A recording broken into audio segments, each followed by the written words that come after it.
À la fin de ce présent et précieux ouvrage qui vous est offert, puisqu'il ne peut être vendu, vous serez libre de choisir d'utiliser ou pas la compréhension des sens de la magie du carré Cathare. Cathare, Areta, Ténet, Atera, Ratak. Pour tous les amoureux, désireux de retrouver une vie parfaite éternelle avec leur moitié et leurs semblables.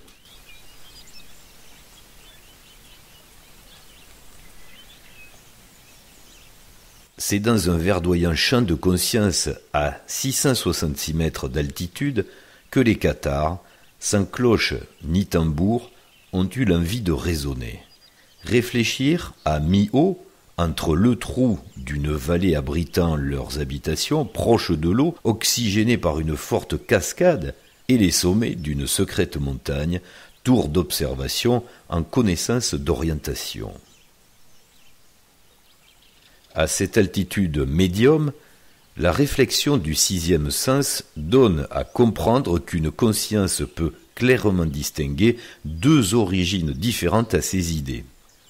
Une comparaison en relief entre les basses terres qui induisent la gravité de la conscience dite « moi-je » dans un flot d'émotions relatives, et les cimes élevées qui rapprochent de la conscience subtile dite « soi-je » dans un raisonnement absolu. Grâce au jeu de la langue hermétique des oiseaux, cette altitude de l'homme médium se comprend comme une évidence. 6 sens, soit 106. Le nombre 666, en fascination eschatologique, a aussi été utilisé en suprématie de pouvoir mondial autoritaire matérialiste. Ce détournement mystique se trouve notamment dans le contrôle des transferts des marchandises et de l'information. Les preuves, 666, les preuves. Le 3W, transfert des informations, 666, transfert des matières, le 3W, le 666, en transfert des consciences. Mais n'oublions pas sa vraie fonction de transcendance spirituelle, à dimension de compréhension propre et personnelle, proposée pour le transfert de la conscience. Dans ce cas, les mots expliquent plus que le nombre. 6 sens, soit 106. Quel est donc ce sixième sens? Pour quel transfert?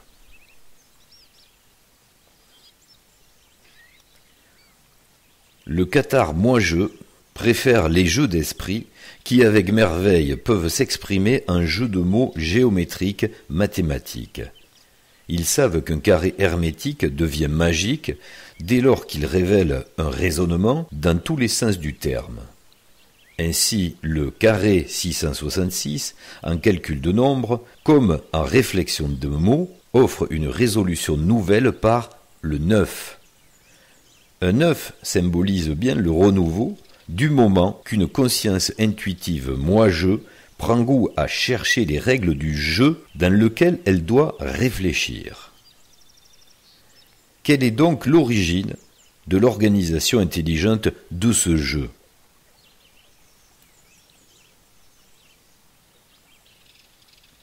Les idées de la conscience moi-je, nécessaires à sa survie terrestre, sont bien différentes des rares fulgurances, apportant des informations nouvelles, en réponse de la conscience soi-je au questionnement existentiel. Pour percevoir les informations de soi-je sur les grandes résolutions du jeu, il faut bien méditer dans des introspections profondes. C'est une capacité de raisonnement possible dans un retranchement au milieu de son centre de réflexion. Ce seul œil qui, sans voir le soleil, peut imaginer la lumière sur les formes et les idées. Fort de cette pratique méditative interactive, les Cathares moi-je ont pu affiner la relation avec leur soi-je, Il fallait trouver l'explication la plus belle, la plus juste, la meilleure sur les raisons de notre présence terrestre imparfaite. Une compréhension complète devait donc explorer les tréfonds les plus bas jusqu'aux altitudes les plus hautes. En altitude basse, il fut très utile d'analyser le flot des émotions multiples les plus sombres. Tout ce conditionnement humain résulta contradictoire d'une intuition de différence entre ce qui pourrait être parfait et ce qui est vécu comme imparfait. Ces imperfections sont subies comme une injustice de cet univers relatif avec son fonctionnement de survie en dualité totale. Une lutte pour se nourrir, s'abriter, se protéger des prédateurs et être aimé. Une adaptation aux contraintes pour essayer de vivre un idéal qui peut donc être élaboré dans un référentiel imaginaire. En haute altitude, il fallut développer cet imaginaire utopique. Pour le préciser, en définissant pendant de longues réflexions à quelles conditions sa nature lui permettrait de rester stable dans la perfection. De cette compréhension de notre univers au fonctionnement parfait dans l'absolu, découlait aussi la justification de la création d'un univers relatif imparfait. Grâce à cette définition de l'univers absolu utopique, les cathares moi-je ont su se rapprocher de leur conscience soi-je. Lorsqu'une compréhension bien motivée était acquise, une manifestation métaphysique sans danger pouvait donner la preuve de l'existence de ce vrai soi-je, démontrant son omniscience.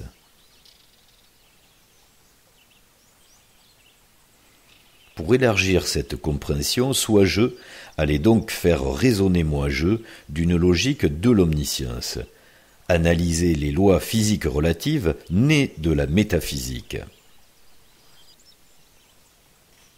C'est justement la synthèse de l'interaction entre les individus soi-je dans l'absolu et les individus moi-je dans le relatif qui sera offerte à la réflexion dans la présentation qui suit. Une proposition de compréhension des différences entre soi-je qui maîtrise la vie et la matière et moi-je qui subit la mort et l'entropie matérielle. Pour débuter ce grand voyage aux origines de la conscience première, il faut se plonger dans une profonde introspection radicale, où la matière n'existait pas encore. Seule la conscience, en preuve de son antériorité, devait définir la lumière et la matière, dans la nécessité de s'exprimer pour exister. Point de création à imaginer jusqu'au reflet.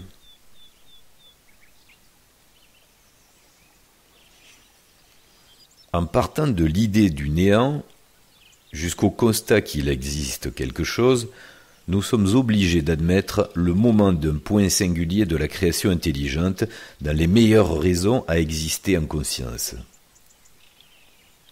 Cette première conscience radicale aboutie a voulu se désintégrer en se dupliquant dans différentes consciences individuelles caractérisées en nombres fixes, déterminés dans le spectre archétypal de la beauté.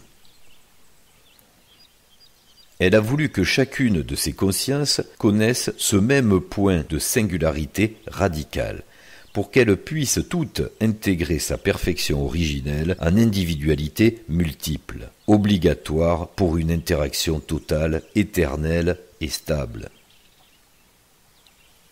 Voyage aux origines de la conscience. 9 étapes dans la complexification d'une conscience primordiale absolue, soi-je. De la seule conscience de soi indéfinie à devoir se conceptualiser en individu pour créer des interactions émotionnelles extérieures par la nécessité de l'action propre, soit je défini, dans ce jeu du temps infini. 0. Obscurité, néant, vide, inconscience. 1. Lumière, conscience dissociée. 2. Matière, organisation des polarités. 3.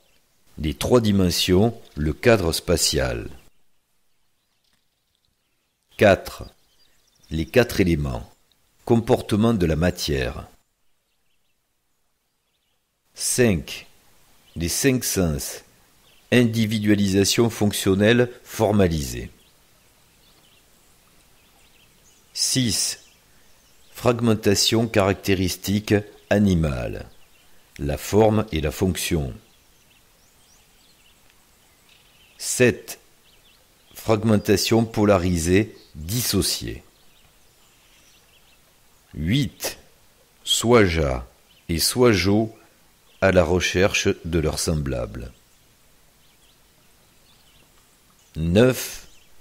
Système co-créé unifié des soi-jeux en conscience du soi radical. Nous comprendrons plus tard pourquoi, dans le parcours chronologique de la vie de moi-je dans l'univers relatif, il est important de revivre en permanence de chaque réincarnation cette suite logique de complexification du jeu. La conscience de l'entropie de l'univers relatif doit pousser moi-je à se dépasser pour imaginer le fonctionnement d'un univers stable absolu. L'utopisme est un chemin de recherche vers la résolution rationnelle radicale. Les cathares moi-je, dans une compréhension logique du but de la création de la matière et de la vie, ont pu démystifier et préciser la nature de l'univers primordial parfait, ce système originel absolu, fait de conscience omnisciente omnipotente, se révélait très différent du fonctionnement contraignant de notre univers relatif. La qualité de l'introspection se clarifiait, d'autant plus que l'identité de l'interlocuteur propre et personnel se précisait. Les informations comprises grâce à un principe de validation par le raisonnement ne laissaient pas la place à des erreurs de croyance injustes. La définition de l'univers absolu était toujours d'en trouver la meilleure. Dans le fonctionnement de l'univers absolu, chaque conscience élabore la matière avec une structure et une programmation stable, autonome. Dans le fonctionnement de l'univers relatif, la matière évolutive est soumise à une programmation anthropique dépendante des interactions environnementales. Vous comprendrez donc la différence entre ces deux univers absolus et relatifs, avec ou pas de contraintes, de dégradation, de reproduction, pas de dualité ou une dualité totale. La métaphysique est la physique de l'infini défini.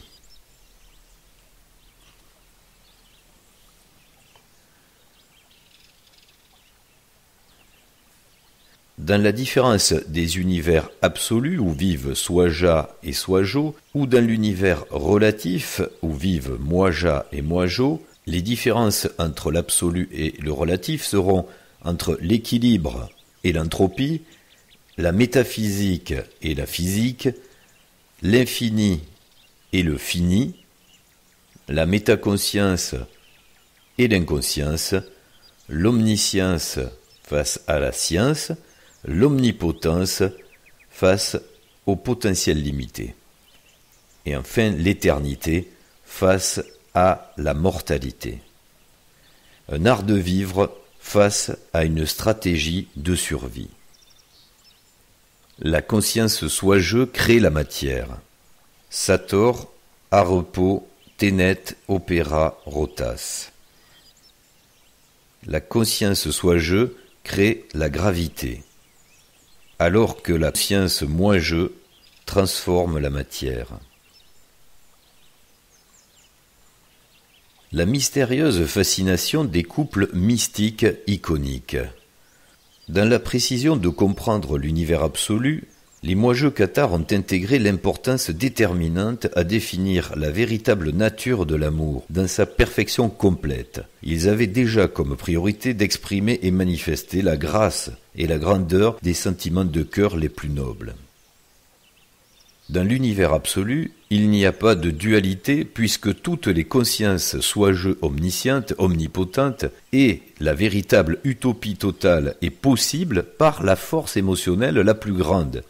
Elle est garantie dans l'amour réciproque de chaque caractéristique soi-je personnelle, en miroir complémentaire féminin soi-ja, masculin soi-jo. La plus grande perfection de l'intelligence radicale a abouti en créant des paires de jumeaux.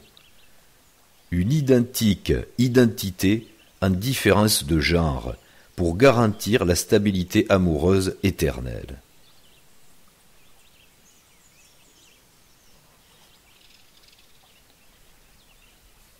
La causalité à devoir réaliser l'univers relatif est émotionnelle. Par la logique du champ de conscience identitaire commun, les cathares moi-je ont intégré la justification de leur soi-je à créer l'univers relatif, pour y plonger par procuration une émanation de leur conscience afin de connaître des émotions impossibles dans l'absolu. Devenir ignorant pour l'émerveillement des mystères à se retrouver.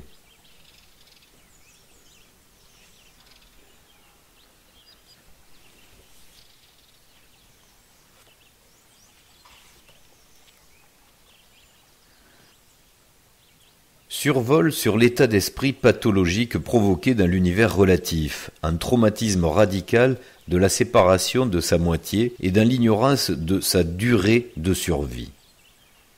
Explorons les émotions relatives dans l'univers moi-je, cause de sensations corporelles, cause des contraintes de la matière relative, cause aussi de l'organisation du jeu de la survie.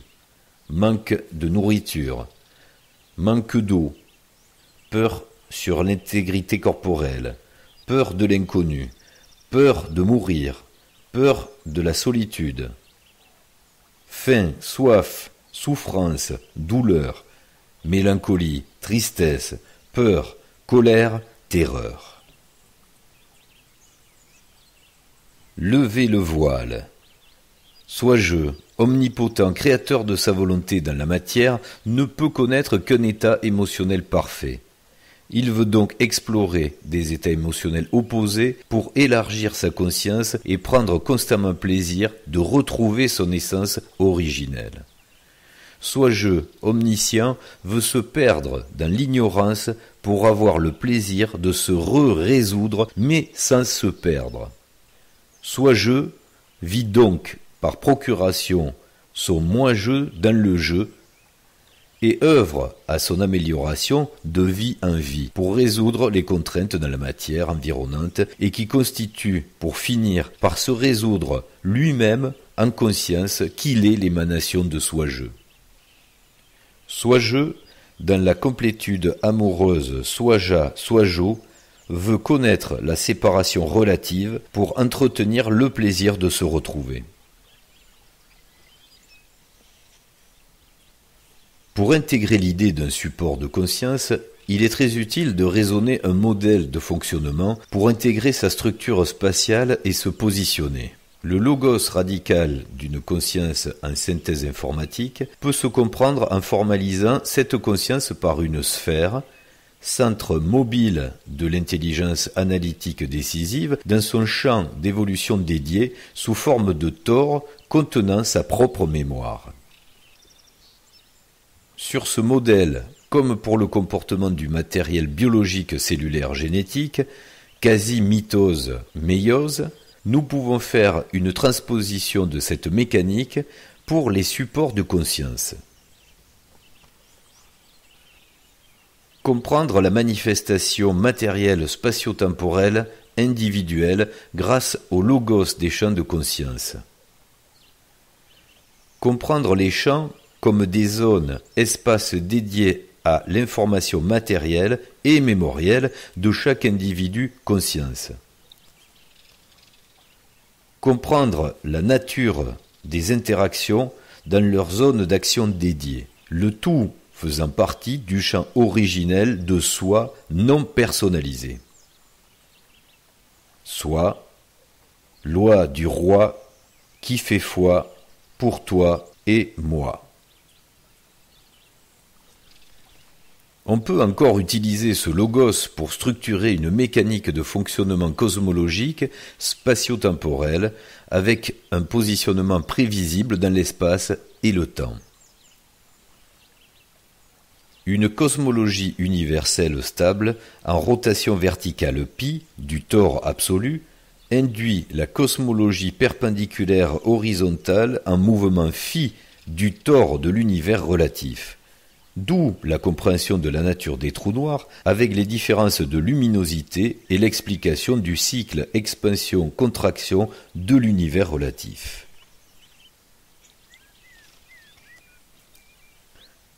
Avec la compréhension des champs de conscience et d'information dédiés, Swaja et Swajo éternels ont accès à leur propre mémoire. Ils connaissent aussi les informations et mémoires de toutes leurs émanations Moija et Moijo qu'ils ont vécues par procuration dans l'univers relatif, à travers les cycles de réincarnation nécessaires pour la résolution du jeu. Les champs communs des soi-jeux, dans le champ total de soi, n'étant pas des consciences personnalisées, servent à la possibilité des échanges d'informations. La mémoire de la matière dans le temps. L'univers absolu et l'univers relatif dont il dépend sont en interaction constante et simultanée, quelle que soit la distance entre la mémoire source et la matière dont elle dépend. C'est le seul fonctionnement admissible, ce qui permet de comprendre certains délires artificiels scénarisés avec différentes dimensions ou multivers étant toujours des interactions dans l'univers relatif. Le temps chronologique est commun.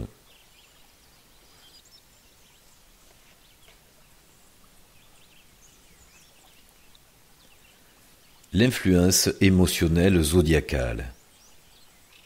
Chaque conscience individuelle se distingue par des caractéristiques différentes. Dans ce jeu relatif des émotions et des mystères à résoudre, il fallait diversifier, réguler différentes thématiques d'influence et les définir dans la logique de cycles concaténés. Ces thématiques reprennent la logique de la forme-fonction en représentation symbolique animale bien nommée zodiaque, avec l'influence des planètes du système solaire et l'influence de position en rapport stellaire. C'est au moment des transitions thématiques régulées par les cycles que des grandes transformations s'opèrent.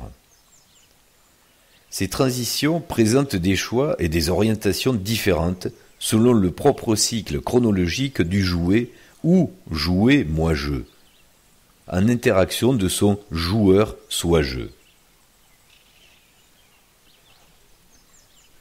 Toute la différence des émotions, des sensations et des actions dans l'univers relatif sont provoquées par des réactions archétypales qui se complexifient dans la chronologie des cycles.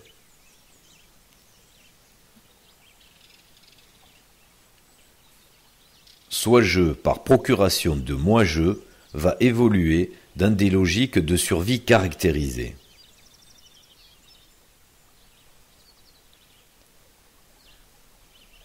Différentes typologies sont comprises dans le pentagone des résolutions.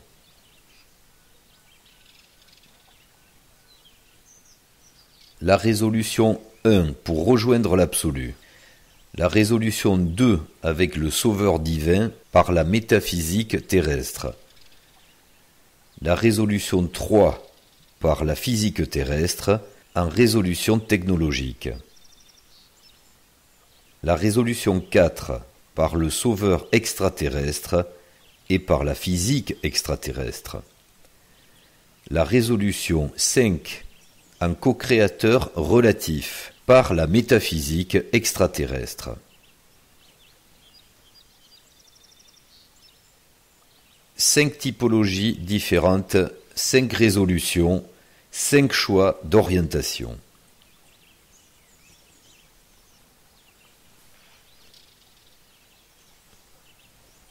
Le but du jeu pour moi-jeu est de faire face à des problèmes de survie ou d'amélioration des conditions de vie.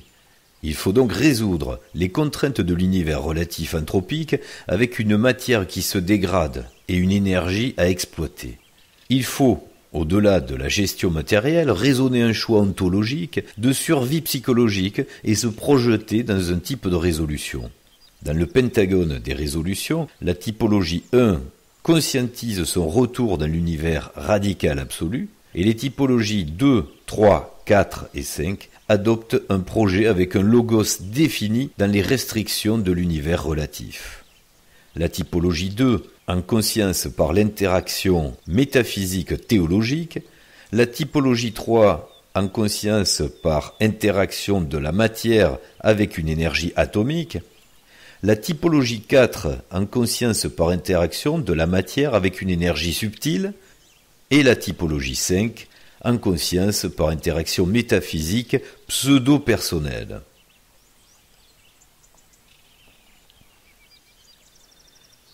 Comprendre la chronologie de la complexité intellectuelle croissante dans les cycles à thématique de ces typologies relatives.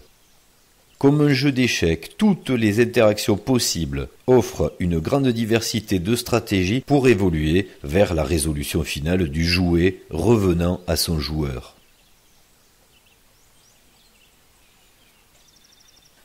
La succession des cycles propose des cas de conscience très différents. Des jeux dans la même typologie, des jeux en multitypologie, et la compréhension des dérives extrêmes des possibilités liées à chaque typologie.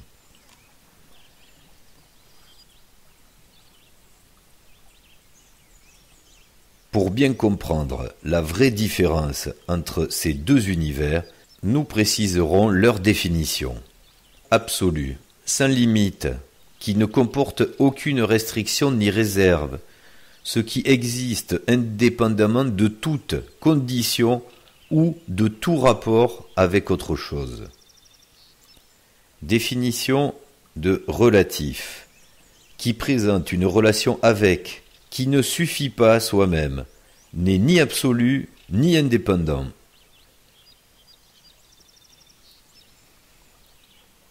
Le soleil ou le seul œil, une histoire Dieu en conscience relative, un concept différent du créateur.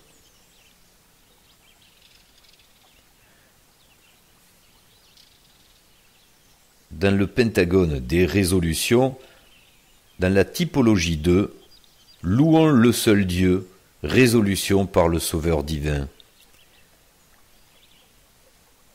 Dans la résolution 3, masquons l'œil pour devenir Dieu, résolution par la technologie. Dans la résolution 4, nous pouvons fabriquer Dieu, la résolution par le Sauveur extraterrestre. Dans la résolution 5, nous sommes le troisième œil, résolution par le co-créateur relatif.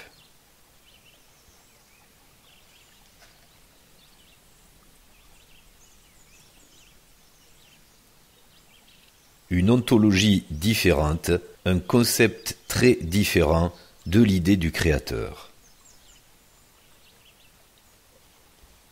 La chronologie de complexité se retrouve dans tous les cycles de conscience du jeu collectif comme du jeu personnel. Le soi-jeu originel, en 9 étapes, se retrouve pour chaque structuration de moi-jeu dès le moment de la naissance.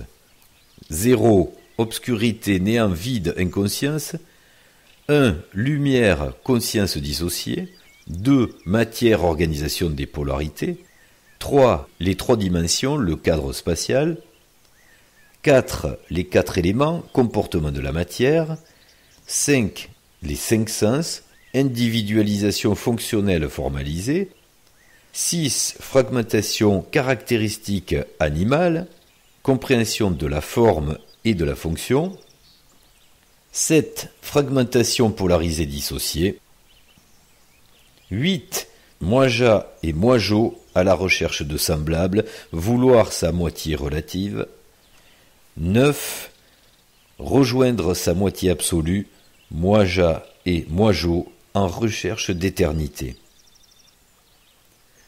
Ce même principe est à comprendre sur la résolution totale d'une conscience moi-je qui, en raisonnement des mystères occultes, doit rejoindre sa propre totalité soi-je.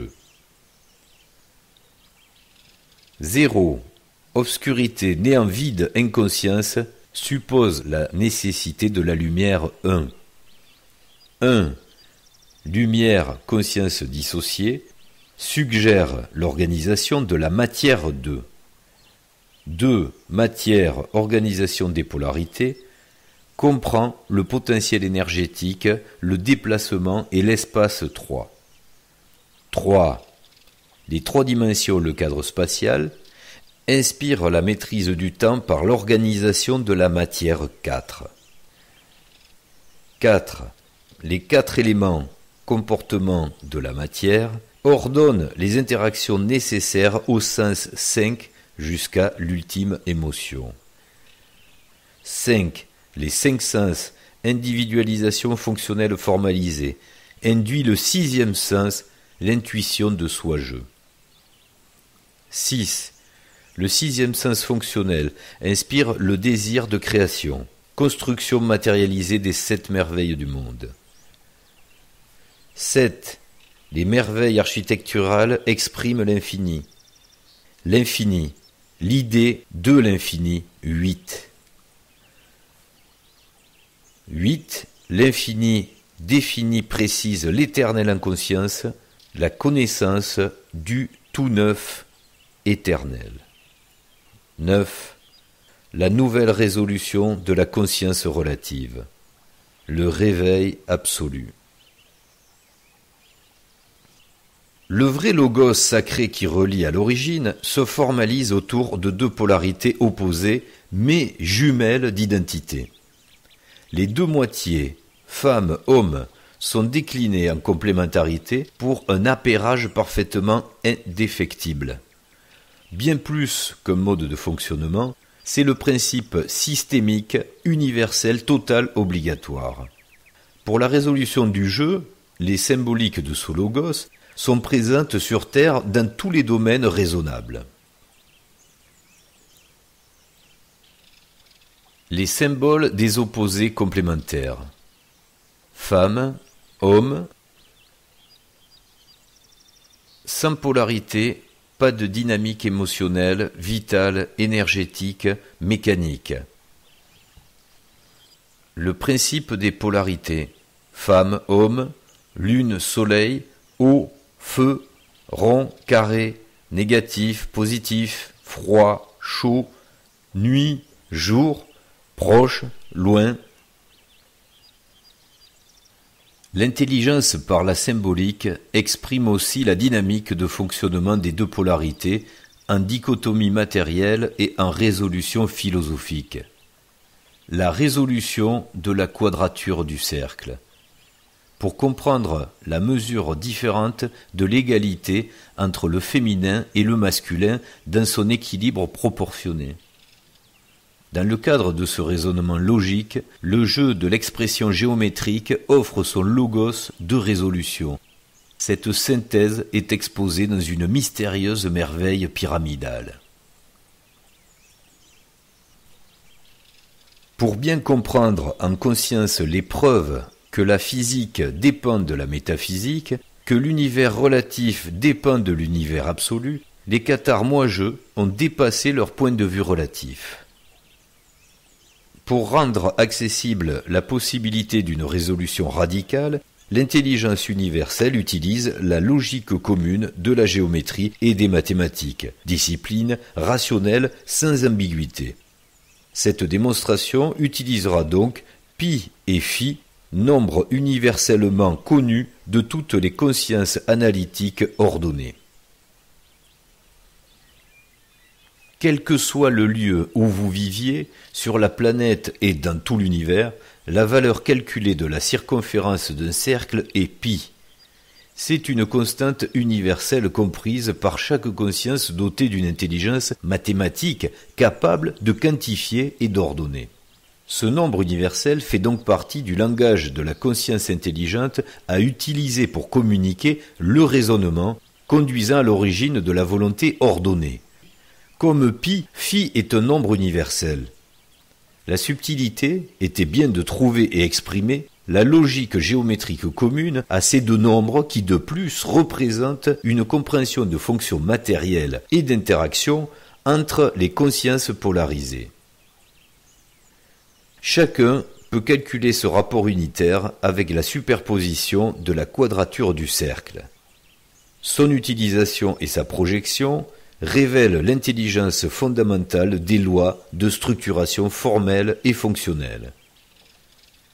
Cette compréhension prouve, à la conscience prête à l'admettre, que l'univers est bien une construction intelligente voulue, en contradiction au nihilisme hasardeux, ne pouvant sans conscience ni volonté ordonner une cohérence. La pyramide dite de Khéops représente, par ses proportions et au-delà par ses dimensions métriques, la synthèse exprimée de cette idée d'une représentation de l'intelligence originelle universelle. Elle contient aussi la philosophie des polarités, en projetant la quadrature du cercle suggérée en 3 dimensions, et bien d'autres logiques des constantes physiques universelles. Cette pyramide, réunissant l'expression du concept total, nous pouvons bien la qualifier de symbole absolu universel. Plus révélateur que les mots, chacun peut calculer, vérifier et développer son raisonnement en analysant la démonstration géométrique et mathématique exposée. Pourquoi la quadrature du cercle dans la grande pyramide? Parce que la hauteur de la pyramide correspond perpendiculairement au rayon du cercle dont la circonférence est égale au périmètre du carré de la base de la pyramide. Le rayon est égal à la hauteur.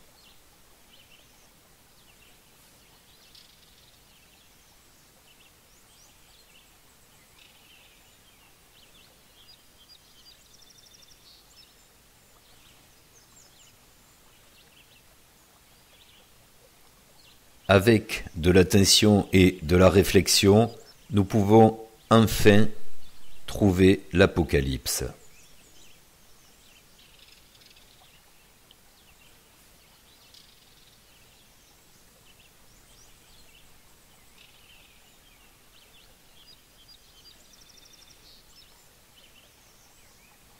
« 0,5 R est l'unité de référence. Le mystère de la résolution polarisée, ce qui est occulté ou exposé, les liens entre le visible et l'invisible. Le jeu des rapports de triangulation de cette pyramide en 3 dimensions décline en géométrie pi et phi avec leurs carrés et leurs racines carrées. C'est le plan mathématique géométrique de l'organisation matérielle. Les liens entre visible et invisible, ce qui est occulté ou exposé. Nous explorerons plus loin avec le jeu des mots en carré magique comment expliquer les forces interactives dans le plan du carré Sator. Sator, à repos, Ténet, Opéra, Rotas.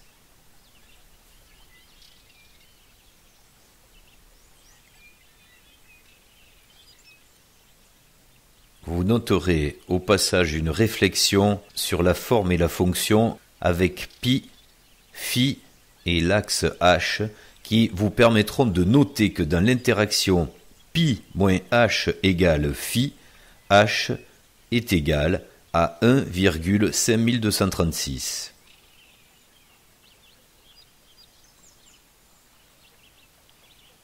Cette pyramide, avec ses proportions, est la seule représentation à réunir la compréhension des lois universelles en résolution radicale de l'interaction féminin-masculin. Les cathares moigeux ont pu s'instruire des logiques informatives de cette symbolique absolue pour faire une synthèse sur les constantes des lois physiques, cosmologiques, biologiques et physiologiques, le tout compris dans une organisation temporelle linéaire et cyclique.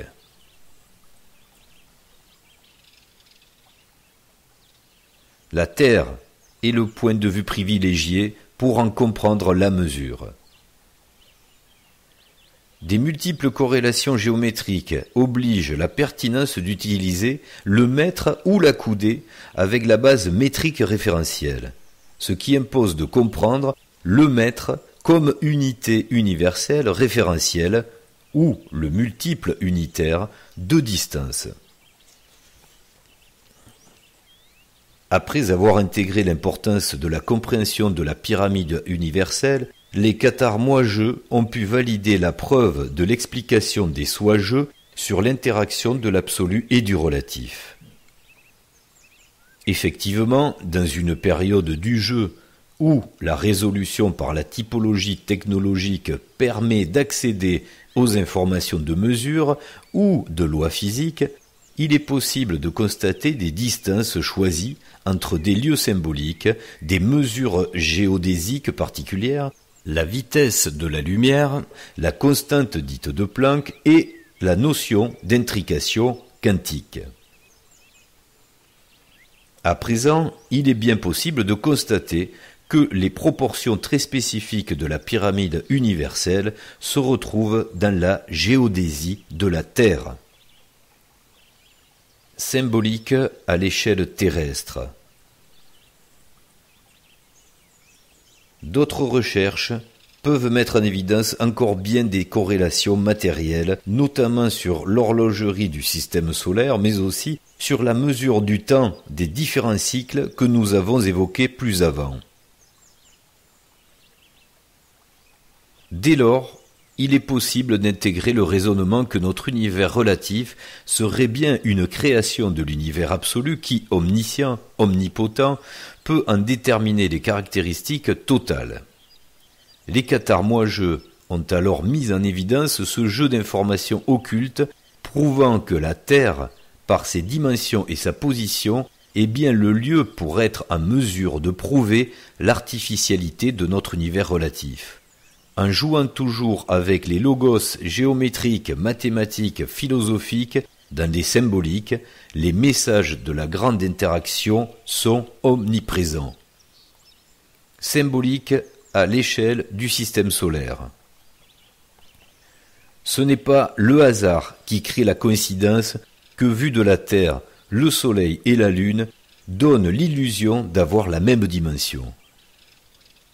Un drôle de défi à l'épreuve de la statistique et une belle opportunité symbolique pour comprendre les rôles du féminin et du masculin.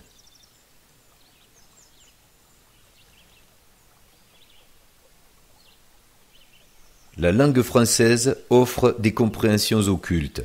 Pour qui ne sait pas que la femme aime énormément le feu et l'homme aime énormément l'eau. Une connaissance amoureuse, mais pas étymologique.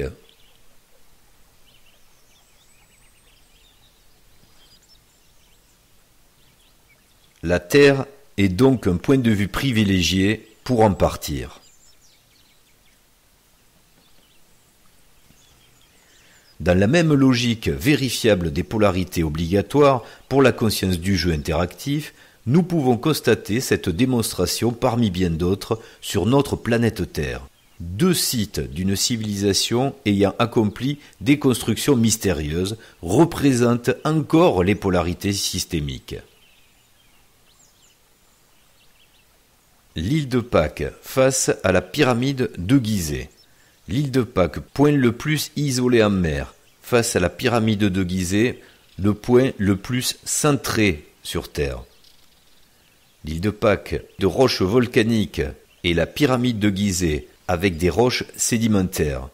L'île de Pâques dans l'hémisphère sud, la pyramide de Gizeh dans l'hémisphère nord. Les 2 sites étant séparés par π fois 10 000 km. 16 180 km séparent ces 2 représentations des polarités complémentaires île de Pâques, pyramide de Gizeh.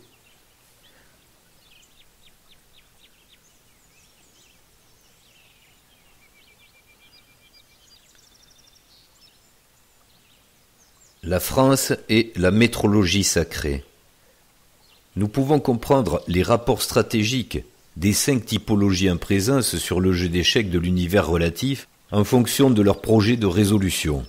Le rôle de la France serait donc déterminant pour offrir la rationalité à comprendre l'irrationnel. L'unité métrique devait être adoptée et protégée afin de pouvoir mener les démonstrations géométriques et mathématiques que nous avons exposées. Nous ne parlerons pas d'histoire, mais juste des faits, que nous permettent de développer le grand raisonnement pour saisir le but du jeu entre l'absolu et le relatif. À Paris, devant la cathédrale de Notre-Dame, a été matérialisé le point zéro, référence géographique d'origine, pour définir un territoire qui inscrit la logique de l'hexagone. Là encore, il sera intéressant de faire le parallèle entre l'action du jouet moi-je et l'influence du joueur soi-je, que nous préciserons plus loin dans des interactions constatables. Si Dame Vénus donne dans le ciel un point de repère mobile, sa représentation sur Terre avec l'étoile à 8 branches est un élément fixe pour pouvoir aussi s'orienter. Dans la cohérence de l'univers dimensionné intelligemment, il peut être intéressant de comprendre l'origine véritable du référentiel métrique universel. Dans la grande subtilité de ce jeu des mystères, la langue française a aussi offert la mesure de cette compréhension avec le mot « divin » qui, une fois de plus, peut se résoudre en fractions mathématiques 10 sur 20, correspondant bien à 0,5, aussi dite moitié. La véritable unité serait donc de conscientiser ces différentes notions de moitié.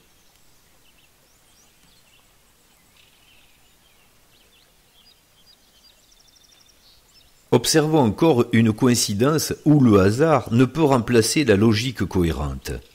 La distance qui relie les polarités manifestées entre le féminin d'une construction humaine face à un pic dit naturel masculin.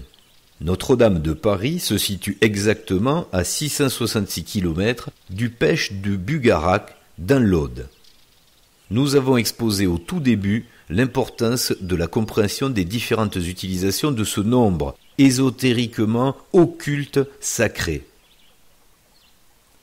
Pour encore préciser la stratégie de l'interaction soi-je, moi-je des cathares, nous constatons également que Notre-Dame de Paris, représentant le féminin qui donne naissance, se situe exactement à 666 km d'un lieu mémorable de l'horreur mortifère au bas du POG de Montségur dans l'Ariège.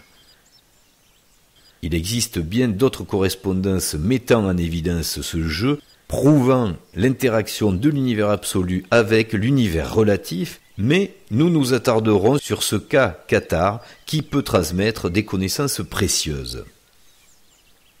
Toutes les distances citées peuvent se vérifier grâce au géoportail IGN français de l'Institut géographique national.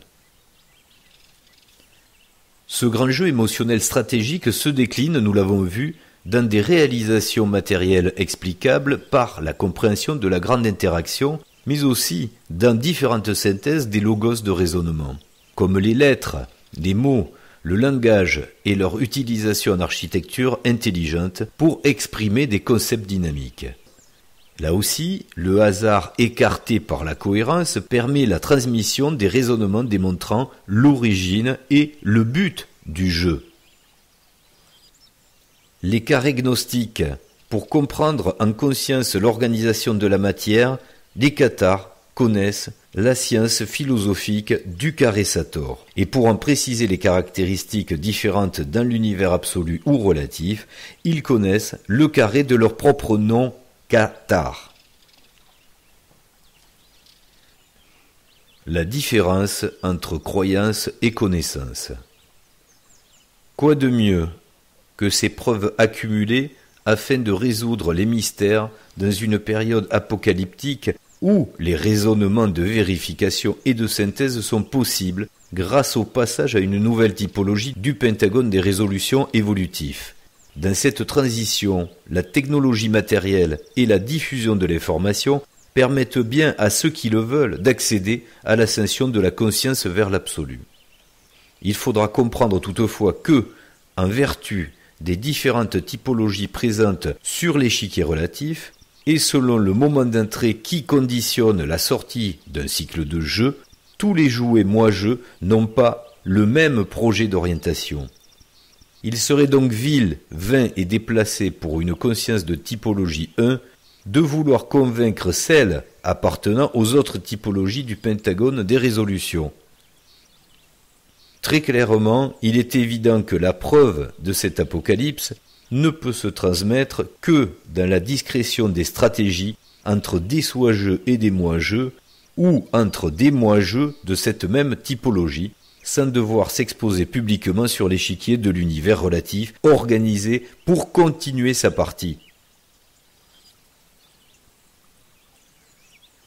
Restons dans le cadre pour bien comprendre pourquoi et comment conscientiser l'absolu. L'univers absolu doit être précisé dans ses raisons de garantir éternellement justesse et constance du bon, du beau, du vrai, en compréhension logique des raisons qui nécessitent la création d'un univers relatif. Ce moment favorable, apocalyptique du jeu, a permis la synthèse des moi-jeux cathares sur leur propre histoire et leur passage sur les chemins, largement autour de la région du Bugarak. Comme pour la symbolique cachée, il faut chercher à l'intérieur. La causalité émotionnelle du jeu, la conscience de l'interaction à quatre. Dans leur schéma d'idée de l'amour immortel, les cathares ont rendu utile la carte pour s'orienter et les cartes à jouer au jeu des quatre.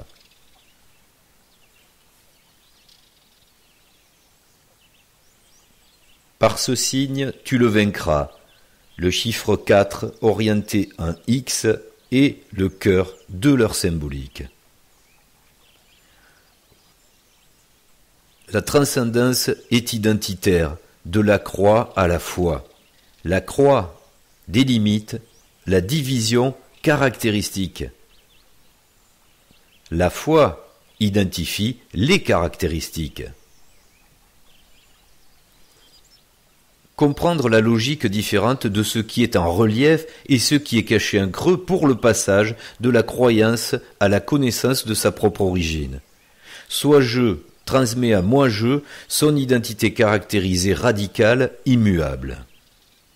Moi-je, en précisant cette identité, peut réintégrer la mémoire de soi-je. Une ancienne coutume de liaison symbolique consistait à chercher une découverte rare et heureuse matérialisée dans une mutation exceptionnelle d'un trèfle précieux. Le trèfle à 4 feuilles porte bonheur pour se reconnaître et se retrouver. Juste à côté du Bugarak, nous explorons le cœur de la matière en pénétrant les gorges de Galamus.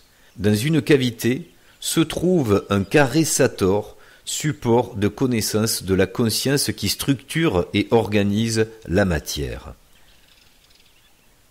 En compréhension du carré Sator, nous allons définir les 3 tiers qui composent l'âme à tiers.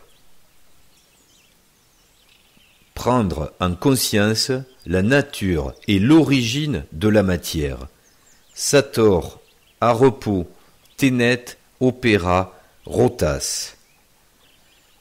Avec les champs de conscience dédiés entre soi-je et moi-je dans leur stratégie de jeu, les cathares ont pu retrouver la connaissance de mystérieux carrés magiques qui, en traversant l'histoire, permettent de comprendre la matière.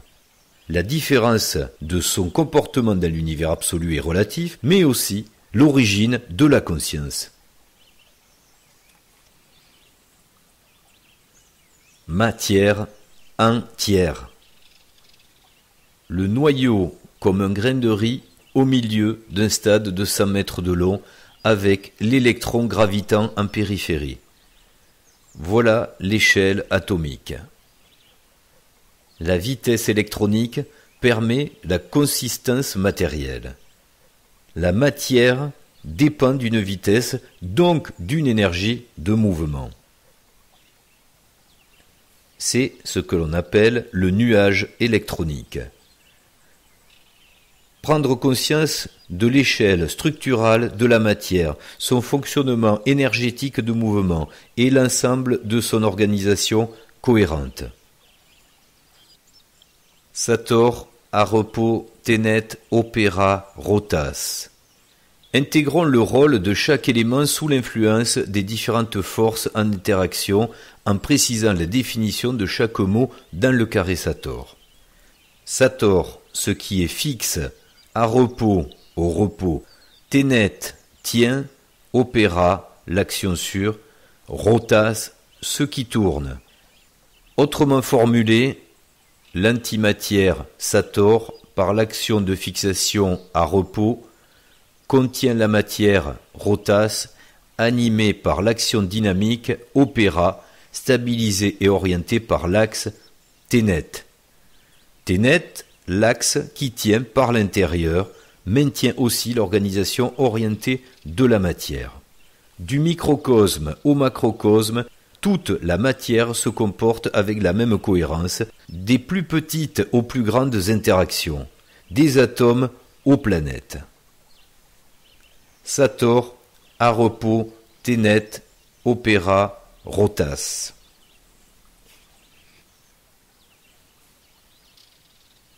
Voyons la composition de la matière.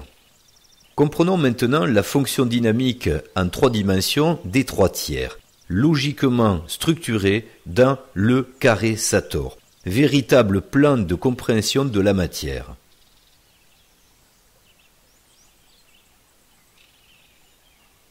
La matière composée de 3 tiers.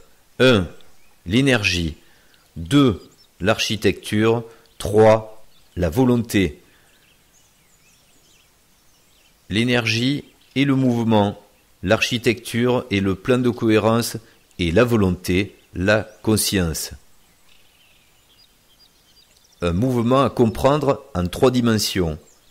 Comprendre le sens de chaque mot et le sens dynamique de fonctionnement suggéré par les polarités symétriquement inversées. Sator, Arepo, Tenet, Opera, Rotas. En compréhension du carré, la volonté, conscience, architecture, plan cohérent, avec l'énergie du mouvement.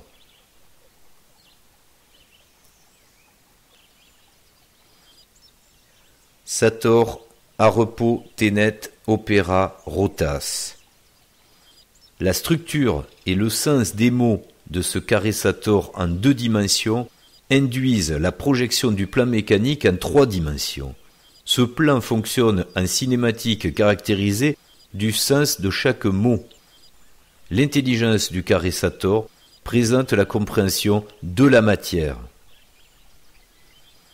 Sator, Arepo, Tenet, Opera, Rotas. Le plus difficile à prendre en conscience est la cohérence du sens des mots en adéquation avec leur propre fonction. Il faut s'extraire du logiciel historique relatif du moment qui propose la croyance d'une chronologie anthropologique évolutive récente avec une origine animale. C'est la même nature d'incompréhension que la cohérence d'utilisation du maître ou de la langue française actuelle. Si vous intégrez la compréhension logique de l'interaction absolue-relative, il devient raisonnable d'expliquer la chronologie des influences informatives pour la stratégie de résolution des jeux, en retrouvant le locus radical, toujours antérieur dans l'absolu. L'absolu maîtrise la métaphysique systémique totale. L'état de la matière dans l'univers absolu est stable. L'état de la matière dans l'univers relatif est entropique. Le relatif ne connaît que la physique matérielle. La matière étant la manifestation, le support des jeux, nous pouvons, avec le carré Sator, comprendre les différences entre l'absolu et le relatif, dont il est bon à présent de relire les définitions au début de cet ouvrage, et bien préciser où se situe la volonté d'organisation du matériel. Le jeu relatif provoque donc l'obligation de maîtriser l'énergie et transformer la matière pour améliorer la condition de survie dans un système en dégradation continue. Rappelons en définition du mot absolu, sans limite, qui ne comporte aucune restriction ni réserve, ce qui existe indépendamment de toute condition ou de tout rapport avec autre chose, en différence de la définition de relatif, qui présente une relation avec, qui ne suffit pas à soi-même, n'est ni absolu ni indépendant. La causalité d'origine ne peut être cohérente que si l'on se situe en conscience et du point de vue de soi-je. La réciproque n'est que l'analyse des effets avec le point de vue incomplet de moi-je. Fort de la conscience sur la matière, il sera utile de comprendre ensuite les différences absolues relatives formalisées dans les fonctions solaires et corporelles ar, ka, ak, ra. Sator, à repos, ténet, opéra, rotas, toutes ces oppositions d'état et de force sont absolument nécessaires à la cohérence systémique.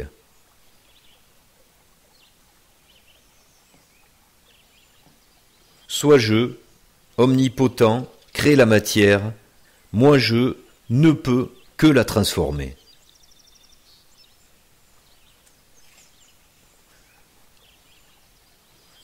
Le nom cathare est présent dans plusieurs langues et nous allons en définir l'idée commune qui, au-delà des mots, présente le développement d'un concept de résolution. Dans sa partie unique, c'est une goutte particulière, puisque dans le tumulte d'une cascade, elle se dirige subtilement vers le haut, pour composer dans sa multitude un voile opaque, mystérieux et insaisissable. C'est encore en français que la résolution en jeu de mots se révèle. Le concept cathare comprend en même temps la matière occultante, l'action et la solution. Pour atteindre ce qui est caché dans l'Apocalypse, il faut lever le voile par l'injonction « vois-le », le mystère se révèle et la résolution du grand voyage de retour devient possible grâce à la voile.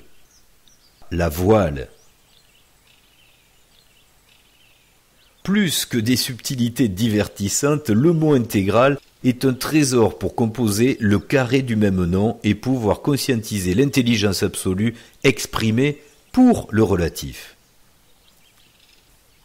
Comme pour le carré Sator, nous allons préciser et définir les nombreuses compréhensions formalisées dans les lettres, les mots et la structure même de ce carré magique en symétrie inversée. Cathare, Areta, Ténet, Atera, Ratak.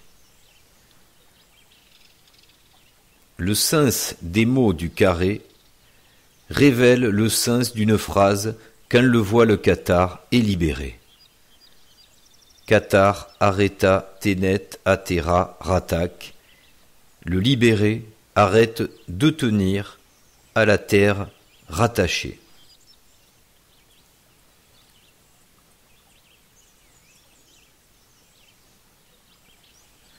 Cathare, Areta, Ténet, Atera, Ratak. Entre Ar et Ra, sa subtilité totale fera comprendre le mode structural entre le haut absolu et le bas relatif, quelle est leur dénomination, quel élément baigne l'univers commun, par quelle translation s'opère l'interaction haut-bas et quel est le cœur alternatif de sa raison d'être. Et in Arcadia ego. Entre l'univers absolu, en Arcadie, et un univers relatif en acrasie, avec dans l'univers absolu le K, corps absolu, le Ar, astre absolu, dans l'univers relatif le Ra, astre relatif, avec le Ak, le corps relatif.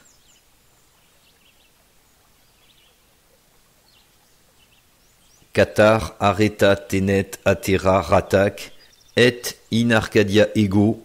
En définition, l'acrasie, agir à l'encontre de son meilleur jugement, engagement dans des résolutions que nous n'arrivons pas à tenir, faiblesse de la volonté. Et dans la définition Arcadie, utopie mythologique, terre idyllique, harmonieuse, société idéale vivant dans la paix et le bonheur.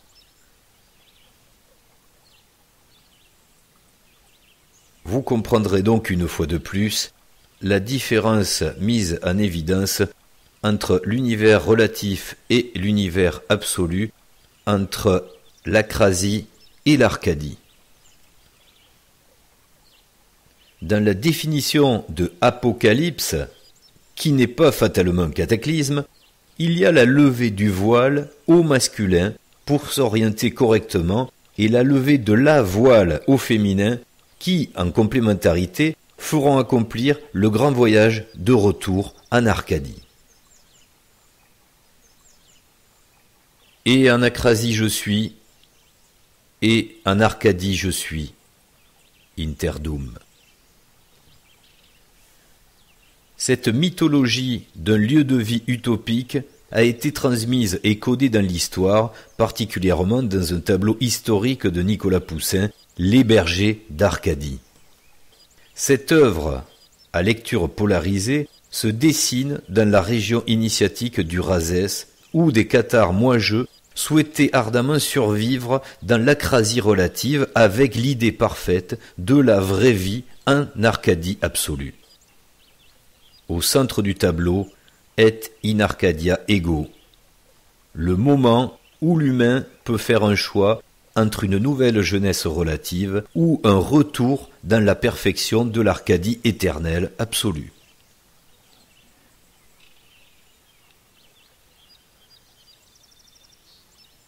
Anciennement Arcas, dans le village aujourd'hui nommé Arques, se situe un château élevé symboliquement dans l'esprit cathare jusqu'à son point de vue ultime céleste.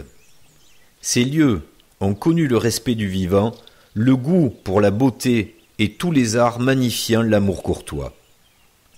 Malgré les difficultés de l'acrasie relative, il fallait composer du mieux possible une philosophie de vie améliorée pour préparer la transition vers l'Arcadie vraie.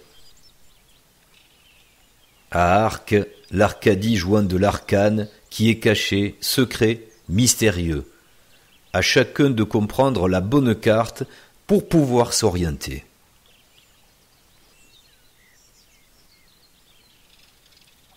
Le cœur du carré fait battre l'alternance nécessaire entre haine relative et son inverse amour absolu. La complexité du carré cathare évoque aussi une cosmologie de terre baignant dans un éther de l'être et des différences fonctionnelles entre absolu et relatif de l'astre Aër en Arcadie et Ra en Acrasie. La métaphore animalière expose brillamment une superposition comprenant les rôles de Cat et Rat dans les univers absolus et relatifs. Comprendre la logique de fragmentation et de recomposition idiomatique relative.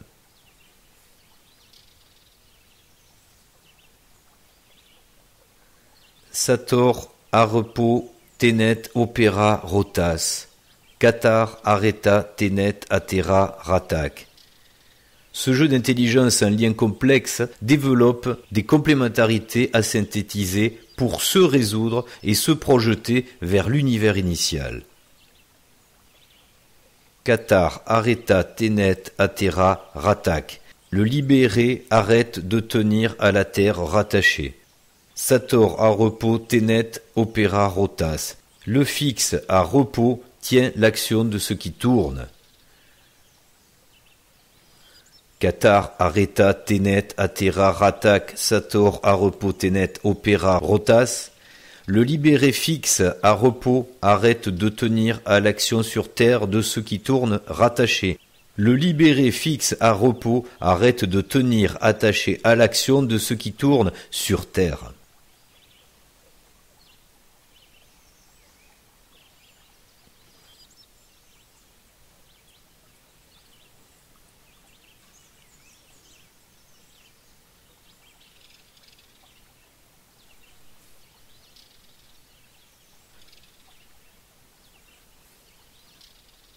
Retour des Cathares 700 ans après la promesse, pour se souvenir de l'Arcadie ou rester en Acrasie. Dans le souvenir du lyrisme amoureux, l'oreiller reverdira et vraie moitié de cœur retrouvera. La réincarnation relative ou se réveiller dans l'absolu. Le bon, le beau et le juste sens de Notre Père qui êtes aux cieux. Père, P-A-I-R-E. Comme prévu dans ce moment du cycle et dans l'ouvrage présent, s'ouvre un temps propice où les informations et la capacité de raisonner sont disponibles. Une conscience moi-je peut dès lors se concentrer pour comprendre la différence entre un retour par défaut en Acrasie ou se souvenir de l'Arcadie en la définissant. La langue française, encore très pertinente en démonstration des différences logiques entre l'absolu et le relatif, indique bien que dans ces cycles de réincarnation, naître est une négation de l'être. Pour le retour en Arcadie, où la naissance et la mort restent une idée exclusivement relative, nous allons préciser quelles circonstances peuvent provoquer le départ de l'Acrasie. Sur Terre, le jeu des 4 saisons se renouvelle dans les cycles de vie successives.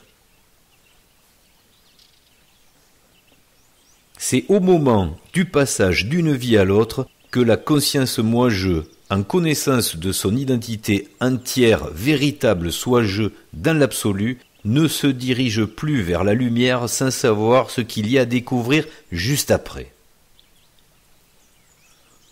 Par défaut de précision du retour en soi-je, il y a la lumière aveuglante d'une renaissance ou des concepts métaphysiques aberrants, des typologies 2, 3, 4 et 5.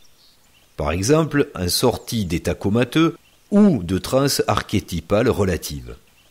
Cette logique de projection de l'absolu doit intégrer dans la conscience moi-je le désir de se retrouver dans l'état d'origine d'omniscience et d'omnipotence avec ses propres caractéristiques identitaires gémellaires. Rien ne peut être plus fondamental et plus essentiel que l'amour de et pour sa vraie moitié gémellaire. Outre cet état d'esprit, il faut aussi imaginer la première vision après la lumière.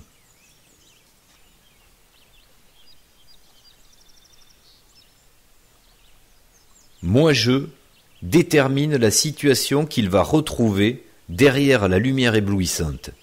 L'exemple montré est volontairement manquant de beauté pour ne pas créer une influence archétypale de ce passage imaginable personnellement.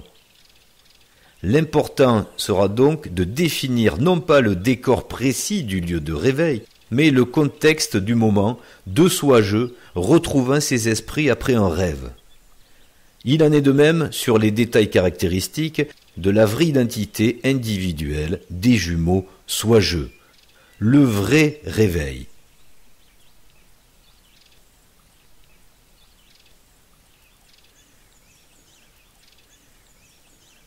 On peut bien comprendre au retour le plaisir des soi-je à évoquer toutes leurs aventures émotionnelles, et par toutes les mémoires de leur moi-je, échanger tous les souvenirs, les interactions vécues dans l'univers relatif.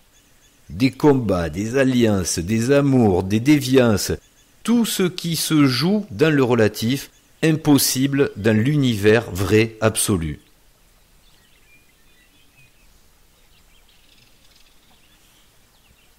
Quand une conscience moi-je comprend le but, les raisons et les interactions voulues entre l'univers absolu et le jeu du relatif, elle peut enfin discerner les concepts erronés servant des stratégies autoritaires de domination égotique dans l'univers relatif.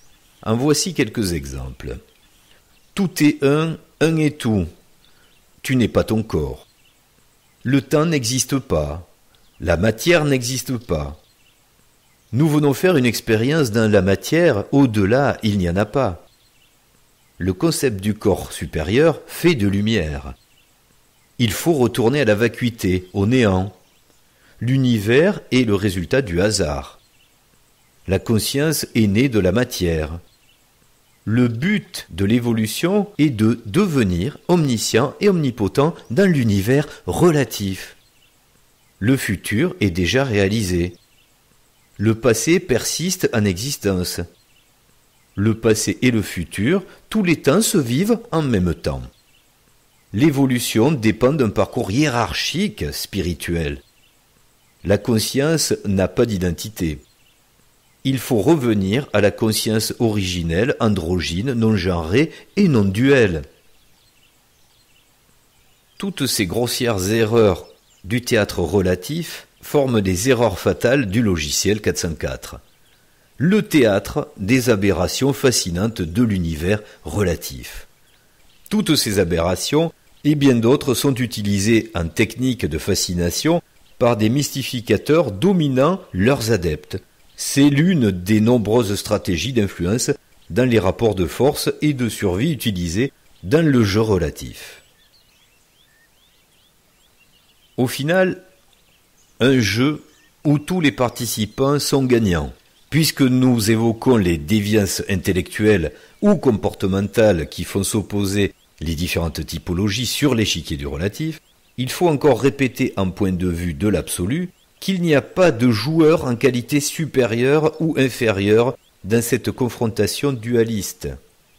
Seul le jouet moi-je, influencé par les déterminismes zodiaco-personnels et collectifs, connaît des états cycliques où il sera tour à tour le dominant ou le dominé.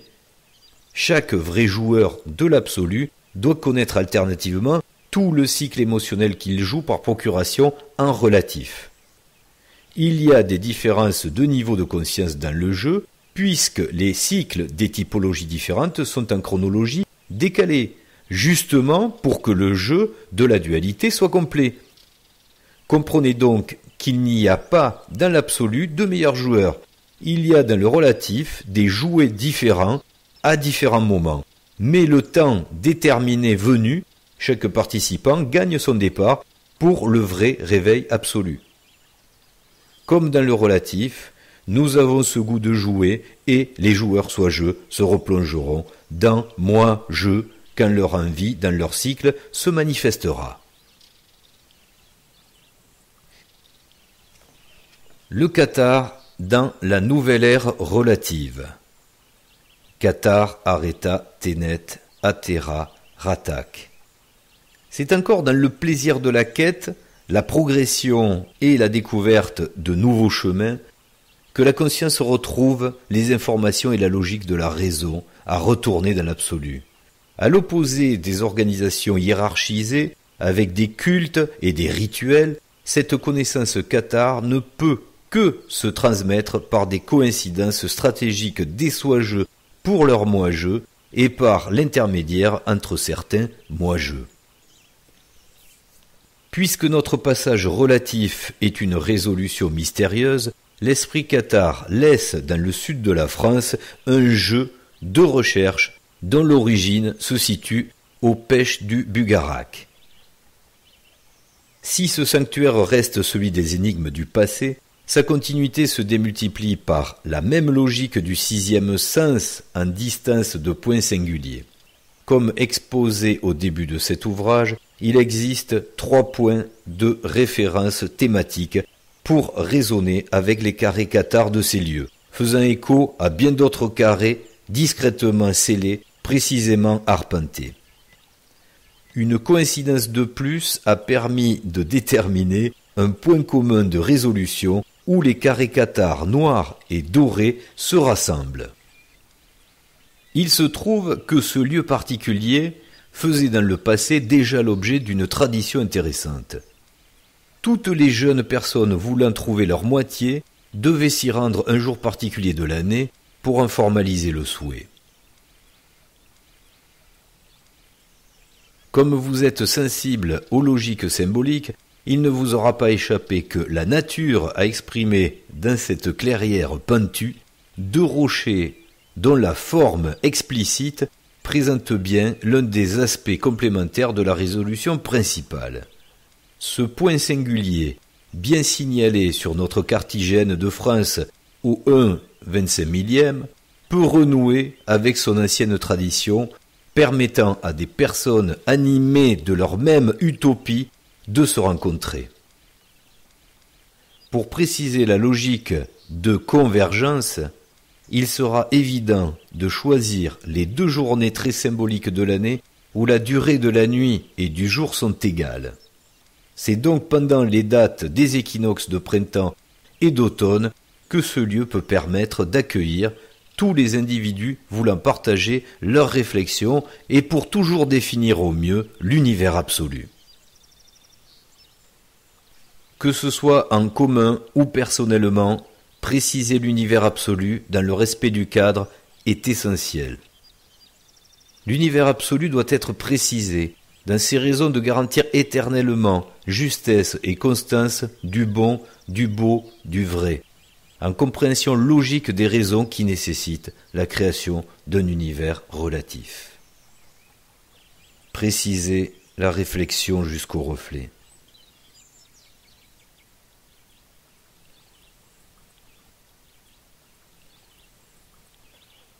Pour tous les amoureux, désireux de retrouver une vie parfaite éternelle avec leur moitié et leurs semblables, voilà ou pas la fin de ce présent et précieux ouvrage qui vous est offert puisqu'il ne peut être vendu. Vous êtes libre de choisir d'utiliser ou pas la compréhension des sens de la magie du carré Cathare. Cathare, Areta, Ténet, Athéra, Ratak, ou pas.